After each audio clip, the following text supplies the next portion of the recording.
Hi friends, ఎలా ఉన్నారు? Today నేను ఈ వీడియోలో వెజిటేబుల్ రైస్ ఎలా చేయాలని చూపిస్తున్నాను. వెజిటేబుల్ రైస్కి ముందుగా మనం ఒక తెల్లగడ్డ, ఆనియన్స్, టమోటో అండ్ ముందుగా నానబెట్టుకున్న బఠానీలు, క్యారెట్, బీన్స్, పచ్చిమిర్చి, కొత్తిమీర, పుదీనా అన్నీ కట్ చేసి పెట్టుకోవాలి. ఆ తర్వాత స్టవ్ ఆన్ చేసి కుక్కర్ తీసుకొని అందులో 2 టేబుల్ స్పూన్ ఆయిల్ వేసుకోవాలి.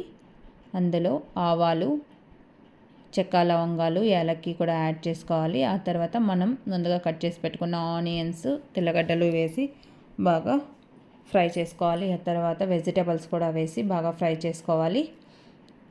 సో మనం ముందుగా నానబెట్టుకున్న బఠానీలను కూడా యాడ్ చేసి ఒక 2 మినిట్స్ బాయిల్ అయ్యేలాగా చూద్దాం. ఆ తర్వాత టమోటాను కూడా యాడ్ చేసి ఒక 2 మినిట్స్ బాయిల్ అవ్వని.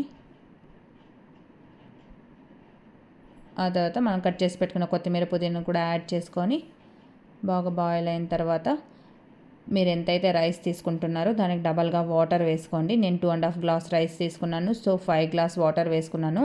అందులో టేస్ట్కి తగినంతగా ఉప్పు, 3 టేబుల్ స్పూన్ ధనియాల పొడి అండ్ కొంచెం పసుపు, కొంచెం జీలకర్ర పొడి వేసుకున్నాను. అందులో కొంచెం గరం మసాలాను కూడా యాడ్ చేశాను. సో మనం ముందుగా వాష్ చేసి పెట్టుకున్న రైస్ని కూడా వేసి కొంచెం బాయిల్ అయిన తర్వాత ముందుగా వాష్ చేసి పెట్టుకున్న రైస్ని వేసి ఒక 2 విజిల్స్ వచ్చేంత వరకు వెయిట్ చేద్దాం. సో 2 విజిల్స్ వస్తే సరిపోతుంది ఫ్రెండ్స్, వెజిటేబుల్ రైస్ రెడీ అయిపోతుంది.